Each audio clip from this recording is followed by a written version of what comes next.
Hello नमस्कार, मैं विजय आप सभी साथियों का एनएस शिक्षा परिवार में हिंदी की एक बेहतरीन क्लास में साथियों स्वागत करता हूँ। अगर आप हमारे चैनल पर नए हैं तो चैनल को सब्सक्राइब ज़रूर करेंगे, वीडियो को लाइक शेयर करेंगे। हम बात करेंगे साथ ही जो पिछली क्लास हमारी हुई थी, उसमें हमने आपको एक क्वेश्चन होमवर्क के रूप में दिया था।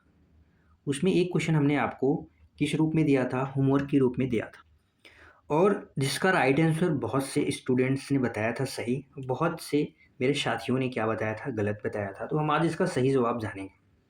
जो क्वेश्चन था वो क्या था साथी? निम्नलिखित में से अर्धविराम यानी सेमीकोलन का सही प्रयोग किस स्थिति में किया जाता है? 4 ऑप्शंस थे। इस हिसाब से आपको बताना था। तो इसका जो राइट आंसर साथी मेरे होगा, ए वाला सही हो जाएगा। जिन साथियों ने मेरे बताया था कि ए ऑप्शन इसका सही होगा, वो क्या थे? सही थे। अपनी पीठ थपथपा लेंगे क्योंकि उनका एक नंबर फिक्स हो गया। अर्धविराम का प्रयोग अल्पविराम से अधिक और पूर्ण विराम से कम रुकने के लिए इसका प्रयोग होता है। जब पूरी वाक्य समाप्त हो जाए तो वहाँ कौन-सा पूर्ण विराम का प्रयोग होता है, ये भी थोड़ा-सा जान लेंगे। पूर्ण विराम एक खड़ी पाई के रूप में होता है। किसी के द्वारा कहे गए कथन को ज्यों के त्यों उद्धरण करना, इन्वर्टेड कॉमा इसे कहते हैं, उद्धरण चिन्ह जिसे कहते हैं। तो इन्वर्टेड कॉमा इसे इंग्लिश में कहते हैं, इसका प्रयोग होता है। दो विपरीतार्थक शब्दों के बीच योजक चिन्ह का प्रयोग होता है। कौन से चिन्ह का? योजक का। ये भी आपको याद रखना है। हमने यहाँ पे होमवर्क के क्वेश्चन बता दिए। अब शुरू करते हैं अपने क्वेश्चन पे और चलते हैं पहले क्वेश्चन और दूसरा क्वेश्चन आपके स्क्रीन पे है। बताएंगे साथ ही क्या होगा इसका राइट आंसर।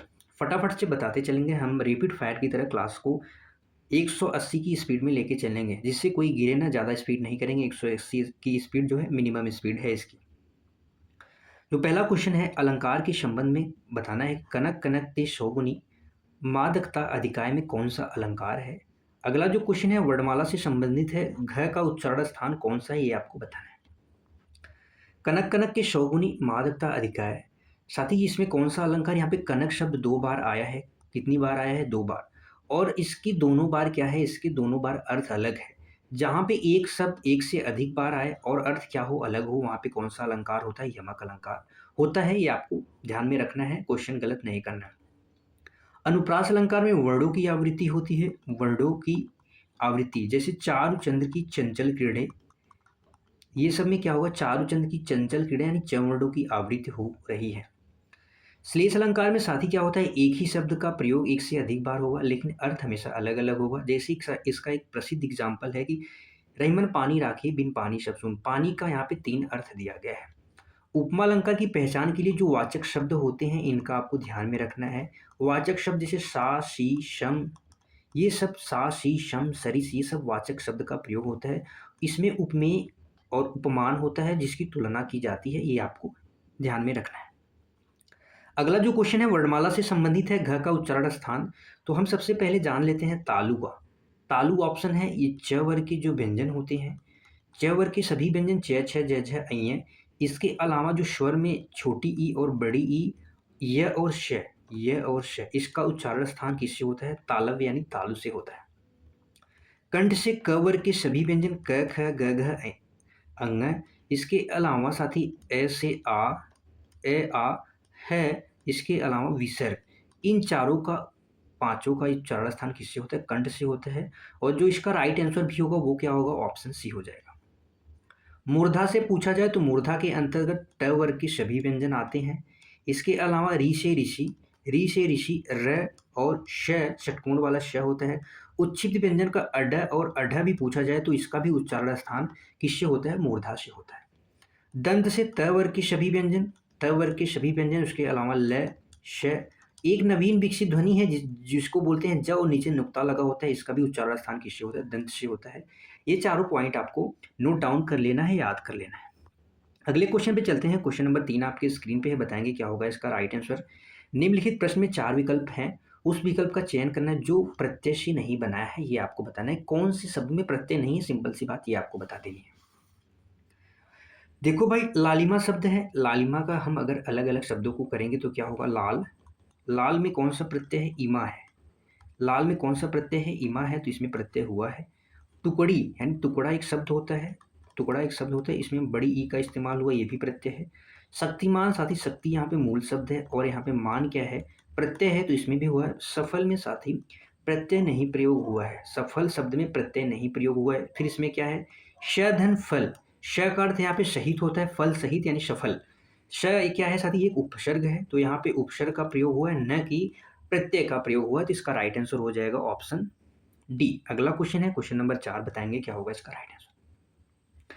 निम्नलिखित प्रश्न में 4 विकल्प में से उस सही विकल्प का चयन करें जो रेखांकित शब्दों के सही अव्यय के भेद हैं। दरवाजे के बाहर कोई खड़ा है, तो बाहर कोई अव्यय का कौन सा भेद है? चारों ऑप्शंस आपको देख लेना है, फटाफट से हम बताएंगे क्या होगा इसका राइट आंसर। अगर हम निपात की बात करें तो साथी ये क्या होते हैं? ये शब्द की किसी बात पर अतिरिक्त भार या बल देने का काम करते हैं, जैसे ही हो गया, भी हो गया, तक हो गया। जैसा मैं बाजार जाऊंगा, मैं ही बाजार जाऊंगा, ये क्या हो जाएगा? वाक्य में क्या हो जाएगा? बात पे अधिक जोर, अतिरिक्त भार होता है, तो वहां पे निपात का प्रयोग होता है। संबंध बोधक अव्यय वे शब्द होते हैं जो संज्ञा सर्वनाम का जो क्या करते हैं? संज्ञा शब्द हो जाए या सर्वनाम शब्द, संज्ञा या सर्वनाम शब्द का वाक्य के अन्य शब्द से संबंध जोड़ते हैं। वाक्य के अन्य शब्द से क्या करते हैं साथी? संबंध जोड़ते हैं, तो वहां पे संबंध बोधक अव्यय होता है। जैसे यहाँ पे देखें, दरवाजे के बाहर कोई खड़ा है, यानी दरवाजा संज्ञा शब्द है, खड़ा है कोई, कोई किसी व्यक्ति के बारे में बात हो रही है, तो यहाँ पे क्या हो जाएगा? संबंधवाचक हो जाएगा। ऑप्शन क्या हो जाएगा इसका? सी करेक्ट हो जाएगा। ऑप्शन साथी क्या हो जाएगा? सी करेक्ट हो जाएगा। विस्मयादि बोधक ये क्या होते हैं? हर्ष, शोक, आश्चर्य आदि भाव को प्रकट करने के लिए इसका प्रयोग किया जाता है, जैसे वाह हो गया, अरे हो गया, अजी हो गया, हाय हो गया, ये सब विस्मयादि बोधक शब्द हैं। समुच्चय बोधक अव्यय ये क्या होते हैं? ये शब्द दो शब्दों या वाक्यांशों को जोड़ने का काम करते हैं, जैसे और हो गया, किंतु हो गया, किंतु, परंतु, ये वाले सभी शब्द क्या होते हैं? दो वाक्यांशों या शब्दों को जोड़ने का काम करते हैं, जैसे राम और श्याम। वह आएगा किंतु मैं नहीं आऊंगा, किंतु हो जाएगा, तो दो वाक्यों को या शब्दों को जोड़ने का काम करेगा। अगले क्वेश्चन पे चलते हैं, समझ में आया आप सभी को? अगला क्वेश्चन क्वेश्चन नंबर 5 है। संधि विच्छेद बताना है, महोत्सव का सही संधि विच्छेद क्या होगा? समास पहचानिए, यथाशक्ति में कौन सा समास है, ये आपको बताना है। जब बात की जाए साथी महोत्सव की, तो इसमें आपको साथ ही साथ बतानी है कि इसमें कौन सी संधि है। इसमें आप बताएंगे कि संधि का कौन सा प्रकार है, संधि का कौन सा प्रकार है। इसका संधि विच्छेद करेंगे तो क्या हो जाएगा? महाधन उत्सव, ऑप्शन बी में दिया हुआ है महाधन उत्सव। महा में आ का मेल किससे हुआ है? ऊ से हुआ, तो क्या बनेगा साथी? ओ बनेगा। और ओ हमेशा किस में होता है? गुण संधि में होता है। कौन सी संधि में? गुण संधि। गुण संधि के अधिकांशतः शब्दों में एक ही मात्रा और ओ की मात्रा का प्रयोग होता है। जिस शब्द में ये मात्रा साथी दिख जाए, तो अधिकांशतः शब्द भी क्या होते हैं? गुण संधि में होते हैं। ये चीज आपको माइंड में अपने सेट कर लेनी है। अगला जो क्वेश्चन है बताएंगे, अगला जो क्वेश्चन है, यथाशक्ति में कौन सा समास है? बात करते हैं साथी यथाशक्ति में, तो यथाशक्ति में अव्ययी भाव समास है। कैसे है ये भी समझ लेते हैं।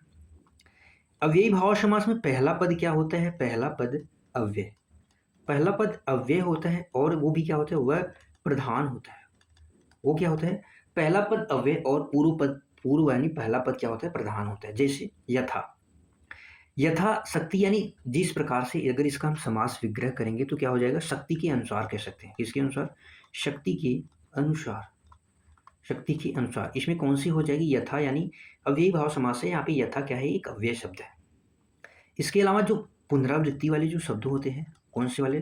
पुनरावृत्ति वाले शब्द। पुनरावृत्ति वाले शब्द जैसे हो गया रातों रात, हाथों हाथ, दिनों दिन। रातों रात, हाथों हाथ, दिनों दिन, इस सब में कौन सा समास है? अव्ययी भाव समास है। कौन सा समास है? अव्ययी भाव समास है। इसी के अलावा आजन में पूछ दिया जाए कौन सा समास है? अव्ययी भाव समास है। भरपेट में कौन सा समास है? अव्ययी भाव समास है। अशुभ हो गया, निरोग हो गया, असत्य हो गया, ये सब कौन सी समास हैं? अव्ययी भाव समास के उदाहरण हैं। आई होप सो कि उम्मीद करूंगा साथी कि आपसे अव्ययी भाव समास के उदाहरण अगर पूछा जाएगा तो आप गलत नहीं करेंगे। अगला क्वेश्चन बताएंगे, 7वां है, तद्भव तत्सम निम्नलिखित में से कौन सा शब्द तत्सम है, ये आपको बताना है। वाक्यांश के लिए सही शब्द बताना है, जिसकी आशा न की गई हो उसके लिए आपको एक शब्द नहीं बताना है, क्या कहा जाएगा। गधा, गधा की बात की जाए साथी तो गधा का हो जाएगा गर्धव, ये कैसा शब्द है? ये तत्सम शब्द है। गाय का हो जाएगा गौ, ग्राहक घड़ा, ये आपको बताना है। घड़ा का क्या हो जाएगा? घट, घट हो जाएगा। ग्राहक का गाहक होता है, लेकिन ये तद्भव होता है। ये क्या होता है? तद्भव होता है। इसका राइट आंसर हो जाएगा ऑप्शन सी। तत्सम वे शब्द होते हैं जो संस्कृत के शब्द होते हैं, संस्कृत के शब्द, और जिसमें अधिकांशतः जैसे जो छ, त्र, ज्ञ, श्र, संयुक्त व्यंजन वाले जो शब्द होते हैं अधिकांशतः वे शब्द तत्सम शब्द के अंतर्गत आते हैं। ये थोड़ा-सा आपको ध्यान में रखना है। इसके अलावा र का रेफ रूप या पदेन रूप जो होता है, जैसे यहाँ पे पदेन रूप का इस्तेमाल हुआ है, ये वाले शब्द भी अधिकांशतः देखा जाता है कि ये तत्सम के अंतर्गत आते हैं, तो आपको सोच समझ के ये नियम अप्लाई करना है। अगला जो क्वेश्चन है इसका राइट आंसर हो जाएगा डी। वाक्यांश के लिए जिसकी आशा न की गई हो, जिसकी आशा न की गई हो, उसके लिए एक शब्द आपको बताना है। तो जिसकी आशा न की गई हो उसको क्या कहते हैं? अप्रत्याशित कहते हैं। ऑप्शन क्या हो जाएगा? बी करेक्ट हो जाएगा। आशातीत को क्या कहते हैं साथी? आशा से अधिक यानी आशा से परे। आशातीत को क्या कर सकते हैं? आशा से परे। और आशावान यानी साथी इसको क्या कर सकते हैं? आशा से भरा हुआ। आशा से भरा हुआ, भरा हुआ। यहाँ पे प्रत्याशा शब्द दिया गया है। क्या दिया गया है? प्रत्याशा। प्रत्याशा का क्या अर्थ होता है ये आपको बताना है। प्रत्याशा का क्या अर्थ होता है ये आपको बताना है। आप क्या बताएंगे? मैं भी बता देता हूँ। इसको बोलते हैं साथी आशा। प्रत्याशा यानी एक प्रकार से आशा या उम्मीद। आशा या उम्मीद को कहते हैं प्रत्याशा। अगले क्वेश्चन पे चलें। अगला क्वेश्चन, क्वेश्चन नंबर 9 आपके स्क्रीन पे है। एक मुहावरा दिया गया है, प्रसिद्ध है, अंधे की लकड़ी। मुहावरे का सही अर्थ आपको बताना है। अगला जो क्वेश्चन है, कामायनी महाकाव्य की रचयिता है कौन है ये आपको बताना है। इस क्वेश्चन को करने के लिए आपके पास है 2 सेकंड का टाइम, फटाफट से बताएंगे। अंधे की लकड़ी साथी यानी अगर अंधे को एक लकड़ी मिल जाती है तो उसका क्या हो जाता है? एक सहारा हो जाता है, एकमात्र सहारा हो जाता है। ऑप्शन बी करेक्ट हो जाएगा, एकमात्र सहारा अंधे की लकड़ी। कामायनी किसकी रचना है? तो कामायनी ये साथी क्या है? एक उपन्यास है। क्या है? एक ये किसका हो जाएगा? जयशंकर प्रसाद का। राइट आंसर ऑप्शन सी हो जाएगा। कामायनी किसकी रचना है? जयशंकर प्रसाद की है। इसमें कुछ कितने सर्ग है? 15 सर्ग हैं। अगर पूछा जाए तो आप बता देंगे। इसके अलावा अगर इनके हम नाटक की बात करें, इनके नाटक जैसे अजातशत्रु, अजातशत्रु, इसके अलावा राजश्री, राजश्री। अन्य उपन्यास की हम बात करें तो अन्य उपन्यास में जैसे हो जाएगा कंकाल, कंकाल, तितली, इरावती, तितली, इरावती। इरावती साथी इनका कैसा उपन्यास था? अधूरा उपन्यास था। ये भी आपको याद रखना है। अक्सर एग्जामों में क्या हो जाता है? पूछ लिया जाता है। महादेवी वर्मा की रचना जैसे हो गई नीरजा, नीरजा निहार, नीरजा हो गया, निहार हो गया, रश्मि यामा, ये सब किसकी रचना है? तो ये सब महादेवी वर्मा जी की रचना है। अगले क्वेश्चन पे चलते हैं, क्वेश्चन नंबर 11 और 12 आपकी स्क्रीन पे। उन्मेष में किस उपसर्ग का प्रयोग हुआ ये आपको बता देना है। निम्नलिखित शब्द में कौन सा वर्ण घोष और महाप्राण दोनों है? उन्मेष में उपसर्ग आपको बताना है। जब हम इसका संधि विच्छेद करेंगे तो क्या हो जाएगा साथी? उत, उदधन मेष, उतधन मेष। यहाँ पे एक नियम होता है, क्या होता है साथी? यहाँ पे देखेंगे त और द दोनों का प्रयोग हुआ है, तो इसका जो संधि विच्छेद होगा उत धन मेष, ये भी हो सकता है, ये भी हो सकता है। बट संस्कृत के होने के नाते उत को हम मान्यता देंगे, उत ज़्यादा मान्यता होता है, तो उद यहाँ पे सही हो जाएगा। अगर उद ना होता तो उत लगाते, लेकिन उद दिया हुआ है तो हम उद ही मारेंगे, न कि उत मारेंगे। इसका नियम क्या होता है? इसमें कौन सी संधि है ये भी जान लेते हैं। तो इसमें कौन सी संधि है?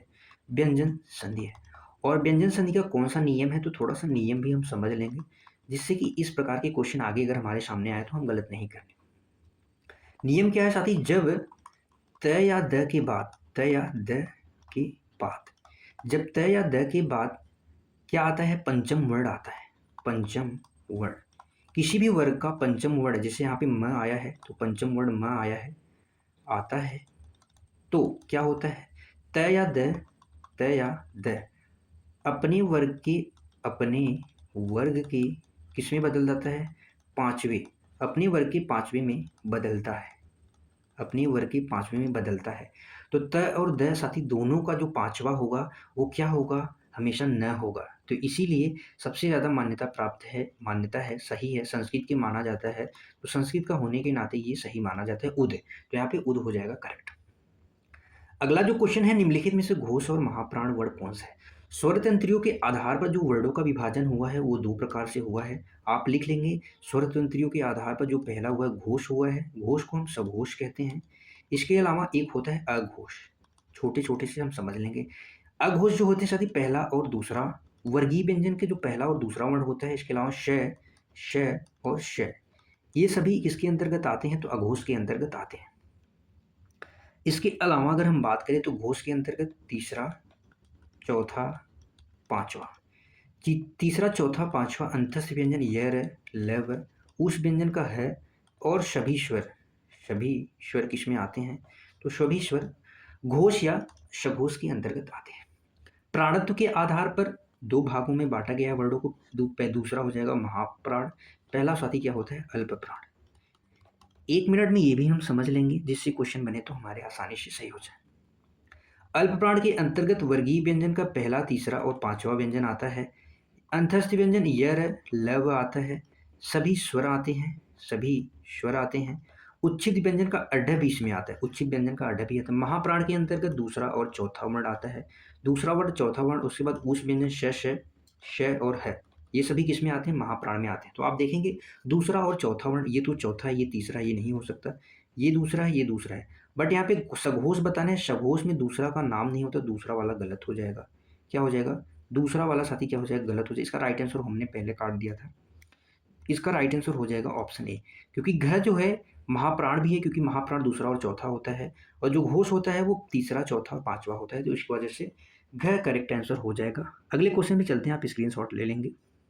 अगला क्वेश्चन, अनंग शब्द में कौन सा समास है ये आपको बताना है। वह शाम को घर जाएगा, इस वाक्य में वृत्ति क्या है, वृत्ति क्या है, नहीं मूड, वाक्य को कहने का क्या मूड है ये आपको बताना है। अनंग शब्द में कौन सा समास है ये बता देंगे आप। जब हम इसका संधिविच्छेद कर देंगे तो क्या हो जाएगा, अंग धन न, अंग धन न होता है अनंग बनता है, अंग धन न, यानी अंग नहीं है जिसके, यानी बिना शरीर के, अर्थात कामदेव, अर्थात कामदेव। अंग नहीं है जिसके, अनंग यानी बिना अंग के, अंग नहीं है जिसके यानी बिना अंग के, यानी बिना शरीर का, तो कामदेव यानी यहाँ पे हो जाएगा बहुव्रीहि समास। बहुव्रीहि समास क्या कहता है साथी, एक बार समझेंगे। जब दो पद मिलकर किसी तीसरे विशेष अर्थ, क्या हुआ यहाँ पे, दो पद मिले, दो पद मिलने से तीसरे विशेष अर्थ, तीसरे विशेष अर्थ प्रकट हो या संकेत करे, वहां पे बहुव्रीहि समास होता है। कौन सा समास होता है, बहुव्रीहि समास होता है। कुछ और एग्जाम्पल्स लिख लेंगे साथ ही यहाँ पे बहुव्रीहि समास के एग्जाम्पल, जैसे 12 सिंहा, 12 सिंहा यानी 12 सिंह हैं जिसके, किसके, 12 सिंह हैं जिसके। इसके अलावा मनसिज, मनसिज यानी मन में उत्पन्न जिसके, यानी अर्थात कामदेव। पंचशर यानी कामदेव, पंचशर यानी साथी कामदेव हो जाएगा। मनोज यानी कामदेव, मनोज यानी कामदेव, मन में उत्पन्न है जो मनोज यानी कामदेव। इस सब में कौन सा समास है, बहुव्रीहि समास है। अगला जो क्वेश्चन है वो क्या है, वह शाम को घर आएगा, इसकी वृत्ति बतानी। वृत्ति क्या होता है थोड़ा सा ये समझ लेंगे। वृत्ति उस क्रिया को, उस रूप को कहते हैं जो वक्ता यानी बोलने वाले के मन के क्या हो, भाव, मन की भाव या जो उनकी दशा हो, मनोदशा, मनोदशा को प्रकट करता है वृत्ति। जैसे हमारे मन में कोई भाव है, हम आपके सामने प्रकट कर रहे हैं, कोई भाव को प्रकट करते हैं, तो उसको हम हिंदी में क्या नाम देते हैं, वृत्ति है। क्या, मनोदशा है। उसमें मनोदशा में आप निश्चितता, संभावना, आज्ञा, संकेत जो भी कह सकते हैं, वही भेद आपके सामने दिया गया। वह शाम को घर जाएगा यानी साथी एक निश्चित बात को, यहाँ निश्चित बात स्पष्ट की जा रही। यह वाक्य भविष्य में होने वाली एक निश्चित घटना का बोध करा रहा है, इसलिए यहाँ पे निश्चयार्थ क्या हो जाएगा, वृत्ति है। कैसी वृत्ति है, निश्चयार्थ वृत्ति है। यह क्या करती है, जब क्रिया के द्वारा किसी कार्य के होने के निश्चित ज्ञान का बोध कराए तो उसे ही निश्चयार्थ करते हैं। आज्ञार्थक क्या होता है, इसमें आज्ञा, प्रार्थना, इसमें क्या होता है, आज्ञा या प्रार्थना या उपदेश का भाव होता है। जैसे तुम घर जाओ, मैंने आदेश दिया, आज्ञा दी, तुम घर जाओ। संकेतवाचक क्या होता है ये भी समझ लेते हैं। इसमें क्रिया का होना दूसरी क्रिया पे निर्भर होता है, क्रिया का होना दूसरी क्रिया पे निर्भर होता है। जैसे यदि वह पढ़ेगा तो पास होगा, यदि तुम पढ़ोगे तभी परीक्षा में पास होगे, तो ये आप क्या हो जाएगा, संकेतार्थक हो जाएगा। संभावनार्थक क्या होता है साथी, इसमें कार्य के होने की संभावना यानी संदेह होता है। संदेह क्या होता है, संदेह, संदेह होता है इसमें कार्य के होने का। तो इसमें जैसे हो जाएगा शायद वह घर जाए, शायद वह घर जाए, तो ये क्या हो जाएगा, संभावनार्थक वृत्ति हो जाएगी। समझ में आया। अगले क्वेश्चन पे चलते हैं। अगला क्वेश्चन है क्वेश्चन नंबर 15। साधु आ रहे हैं, वाक्य में साधु का वचन बताना है। इसमें से कौन सी रचना माखनलाल चतुर्वेदी की है, ये भी आपको बताना है। साधु साथी आ रहे हैं, क्या है, साधु, साधु साथी क्या है, आ रहे हैं, तो साधु कैसा शब्द है यही आपको बताना है। साधु सबसे पहले जो इस शब्द है ये जानेंगे, ये साथी एक आदर सूचक है। साधु शब्द का इस्तेमाल एक वचन और बहुवचन दोनों के रूप में होता है। यहाँ पे आ रहे हैं एक आदर, आदर का बोध हो रहा है, इसलिए यहाँ पे क्या हो जाएगा, एक वचन हो। जैसे हमने कहा साधु आ रहा है, तो ये क्या हो जाता, अनादर भी हो जाता और एक प्रकार से क्या हो जाता है, एक वचन भी हो जाता। तो इसलिए क्या हो जाएगा, यहाँ पे बहुवचन हो जाएगा। आदर सूचक वाले जो शब्द होते हैं वो हमेशा बहुवचन में हम उन्हें रखते हैं, उनका वाक्य में बहुवचन के ही रूप में प्रयोग होता है। जैसे पिताजी आ रहा है थोड़ी ना कहेंगे, पिताजी आ रहे हैं, तो इसलिए पिताजी वहाँ वाक्य में क्या हो जाएगा, एक वचन ना होकर बहुवचन हो जाएगा। अगला क्वेश्चन जो है, इनमें से कौन सी रचना माखनलाल चतुर्वेदी की नहीं है? चतुर्वेदी की है ये आपको बताना है, तो इसका राइट आंसर हो जाएगा ऑप्शन डी, हिम की रटनी माखनलाल चतुर्वेदी जी की रचना है। माखनलाल चतुर्वेदी जी की एक रचना है क्या साथी, हिम तरंगिणी। हिम तरंगिणी, हिम तरंगिणी रचना के लिए, हिम तरंगिणी रचना के लिए इन्हें क्या मिला था, साहित्य अकादमी पुरस्कार मिला था वर्ष 1955 में। क्या मिला था, साहित्य अकादमी पुरस्कार। ये भी आपको याद रखना है, इससे भी क्वेश्चन पूछे जाते हैं। हिम की रटनी के लिए उन्हें वर्ष 1943 में देव पुरस्कार मिला था। कौन सा पुरस्कार इन्हें मिला था, इस रचना के लिए इन्हें देव पुरस्कार मिला था। चिदम्बरा किसकी रचना है, सुमित्रा नंदन पंत की रचना है, और इसी रचना के लिए वर्ष 1968 में इन्हें साहित्य अकादमी पुरस्कार से सम्मानित किया गया था। यामा महादेवी वर्मा जी की रचना है, किसकी है, महादेवी वर्मा जी की रचना है, ये भी आपको याद रखना है। और इन्हें वर्ष 1982 में इसी रचना के लिए क्या मिला था, साहित्य अकादमी पुरस्कार मिला था। किस रचना के लिए महादेवी वर्मा जी को मिला था, तो यामा को मिला था, यामा रचना के लिए। कुरुक्षेत्र किसकी रचना है, तो दिनकर जी की रचना है। दिनकर जी को उर्वशी रचना के लिए, उर्वशी रचना के लिए साहित्य अकादमी मिला था। कौन सा पुरस्कार मिला था, साहित्य अकादमी उर्वशी रचना के लिए मिला था, और कौन से सन में मिला था, तो 1972 में मिला था। ये भी आप नोट डाउन कर लेंगे। अगले क्वेश्चन पे चलते हैं, क्वेश्चन नंबर 17 और 18 आपकी स्क्रीन पे है। अर्धसम्मात्रिक छंद, यहाँ पे बताना है कौन सा है, छंद का उदाहरण कौन सा है, निम्न में से कौमुदी पर्यायवाची है, कौमुदी का पर्यायवाची कौन सा है।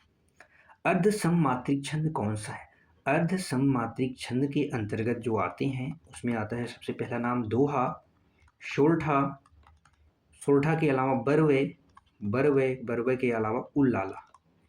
तो यहाँ पे देखेंगे कौन सा है, तो दोहा दिया है, तो ऑप्शन सी क्या हो जाएगा, करेक्ट हो जाएगा। दोहा के पहले और तीसरे चरण में 13-13 और 11-11 मात्राएं होती है दूसरे और चौथे चरण में। दूसरे और चौथे चरण में क्या होती हैं, 11-11 मात्राएं। कुंडलिया की बात करें तो साथी ये कैसा छंद है, विषम मात्रिक छंद है। कैसा छंद है, विषम मात्रिक छंद है। सममात्रिक छंद है चौपाई, सममात्रिक समान मात्रा 16-16 मात्राएं होती। सममात्री में कौन कौन से आ जाएंगे, रोला हो गया, चौपाई तो हो गया, गीतिका, हरि गीतिका, हरि गीतिका, आल्हा हो गया, इस सब में कौन सा हो जाएगा, सममात्रिक छंद है।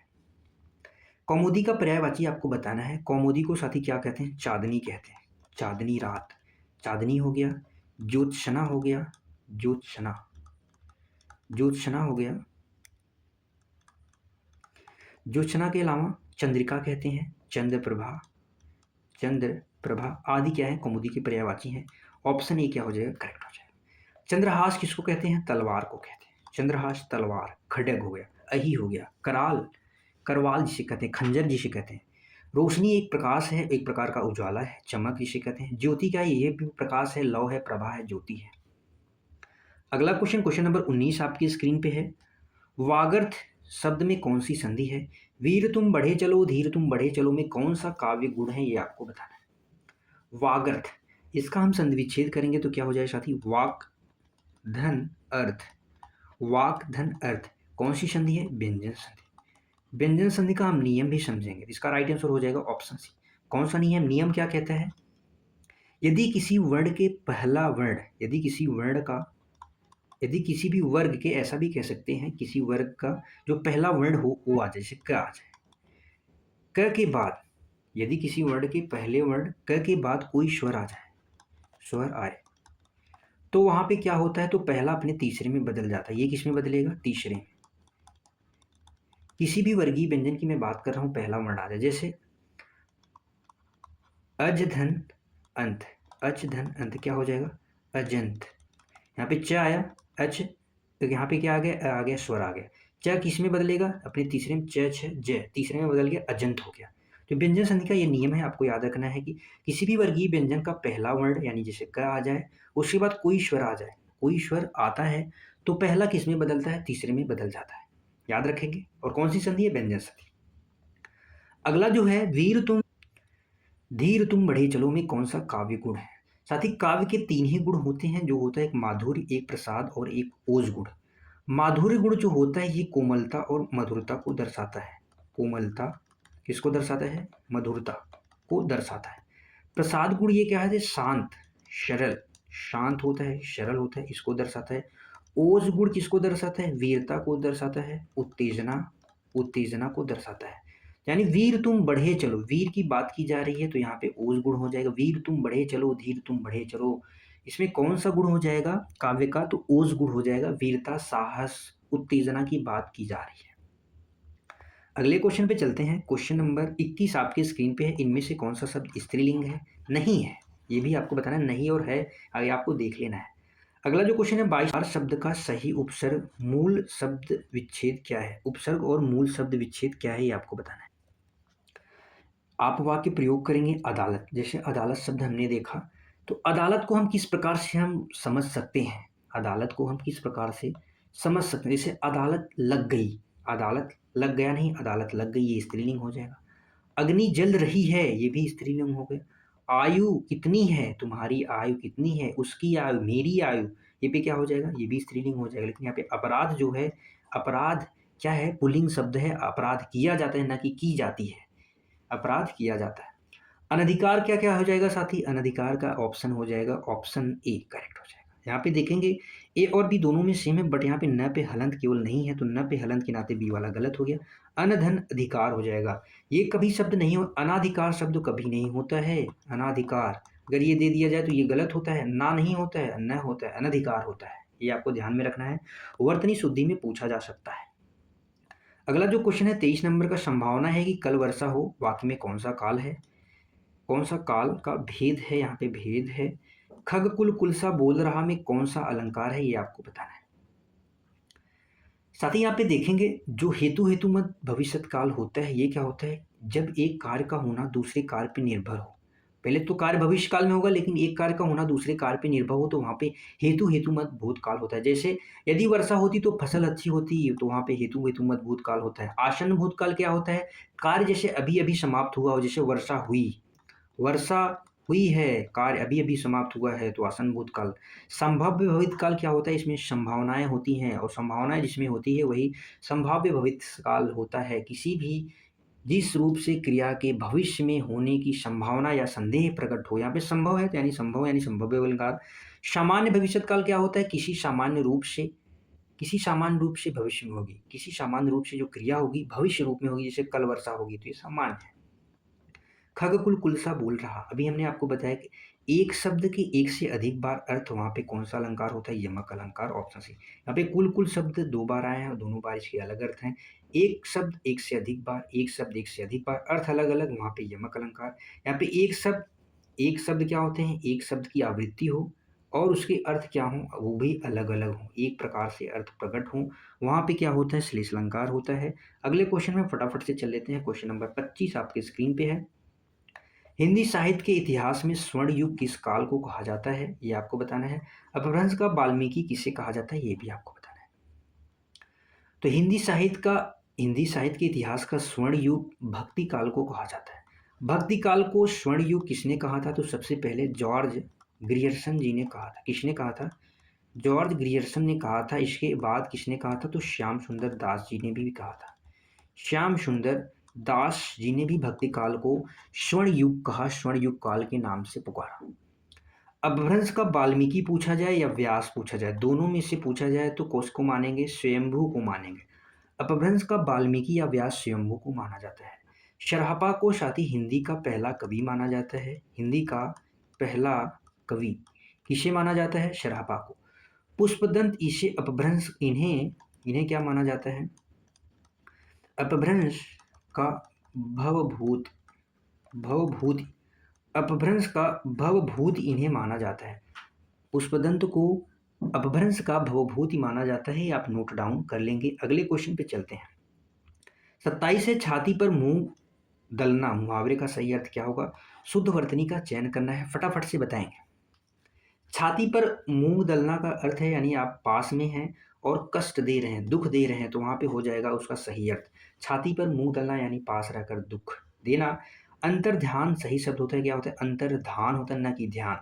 अंतर्धान, अंतर्धान ये सही होता है, ये भी गलत है, ये भी गलत है, ये भी। ध्यान देंगे वर्तनी शुद्धि से। 1-2 नंबर के क्वेश्चन आपके एग्जाम्स में जरूर आने वाले हैं। अगला जो क्वेश्चन है क्वेश्चन नंबर 29 से है।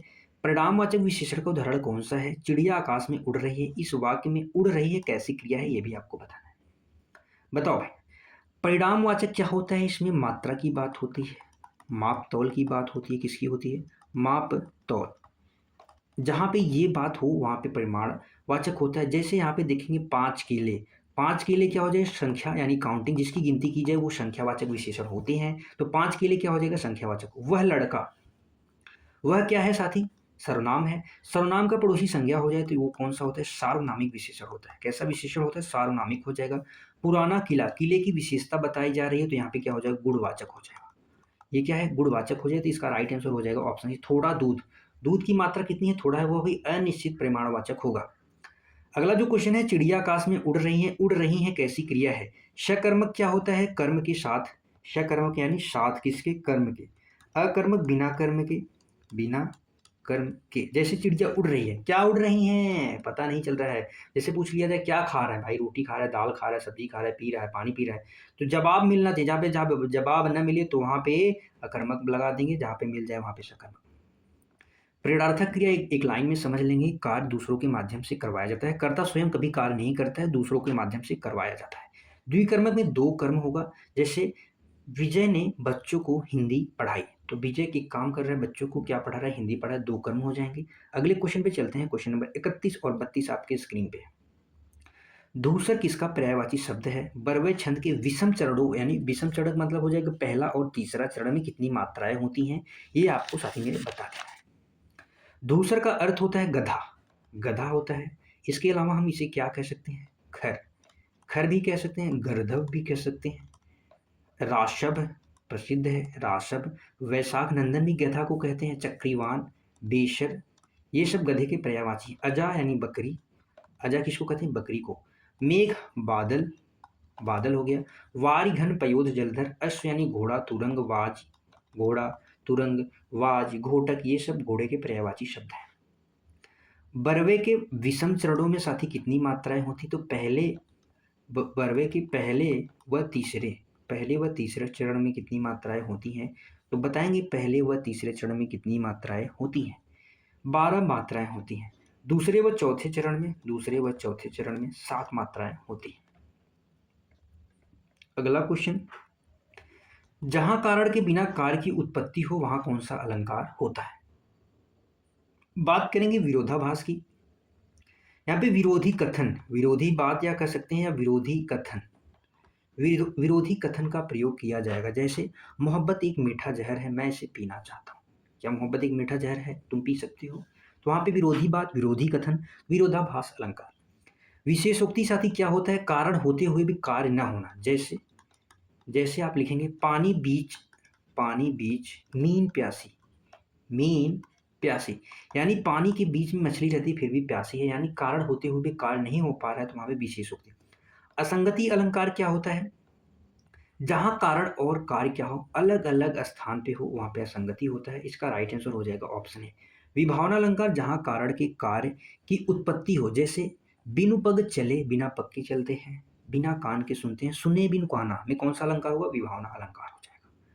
अगले क्वेश्चन पे हम फटाफट से चलते हैं। क्वेश्चन नंबर 34 आपके स्क्रीन पे है। निम्न में से 4 विकल्प दिए गए हैं, उस विकल्प का चयन करना जो दिए गए शब्द का सही स्त्रीलिंग शब्द होगा। राजपूत का स्त्रीलिंग बताना तो फटाक से बताएंगे राजपूतानी होता है। उसी प्रकार अगर आपसे और पूछ दिया जाए देवर का क्या हो जाएगा, आप बताएंगे देवर का क्या हो जाएगा। मास्टर का बताएंगे मास्टर, मास्टर के अलावा जेठ का बताएंगे, तीनों बताएंगे। देवर का हो जाएगा देवरानी, क्या हो जाएगा? देवरानी। देवर का क्या हो जाएगा? देवरानी। मास्टर का क्या हो जाएगा? मास्टरनी, मास्टरनी। जेठानी, जेठ का क्या हो जाएगा? जेठानी हो जाएगा। ध्यान देंगे। वैसे तो आई होप सो ये तो आपको पता ही होगा। अगला जो क्वेश्चन है, निम्न में से 4 विकल्प दिए गए, उस विकल्प का चयन करना है जो समान अर्थ वाला हो। शरीर का सही अर्थ क्या होगा ये आपको बताना है। शरीर का सही अर्थ यानी समानार्थी पर्यायवाची आपको बताना है। शरीर को हम क्या कहते हैं? कलेवर कहते हैं। ऑप्शन एक सही हो जाएगा। कलेवर के अलावा देह, देह के अलावा काया, तन, शरीर, कलेवर, काया, तन, गात, ये सब किसके पर्यायवाची हैं? शरीर के हैं। विटप क्या होता है? इसको पेड़ का पर्यायवाची है। वृक्ष का है, पेड़ का, वृक्ष का। तरु का, तरु हो गया। पादप, पादप। द्रुम, द्रुम। पद्मा साथी लक्ष्मी जी को कहते हैं, लक्ष्मी जी का पर्यायवाची है। कमला, कमला, रमा, हरि जी की प्रिय हैं तो ये हरिप्रिया भी इन्हें कहा जाता है। महिला यानी औरत, महिला यानी औरत हो गया, स्त्री हो गया, नारी हो गया, स्त्री, नारी, वनिता, कांता, ये सब औरत के पर्यायवाची हैं।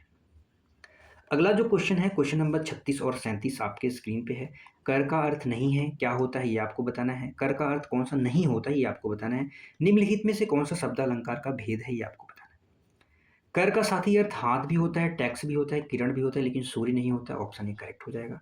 निम्नलिखित में से शब्दालंकार का भेद नहीं है, तो शब्दालंकार के जो भेद होते हैं जिसमें आ जाएगा अनुप्रास होता है, यमक होता है, श्लेष होता है, लेकिन द्रूपक नहीं होता है। ये साथी किसका भेद होता है, अर्धालंकार का भेद होता है।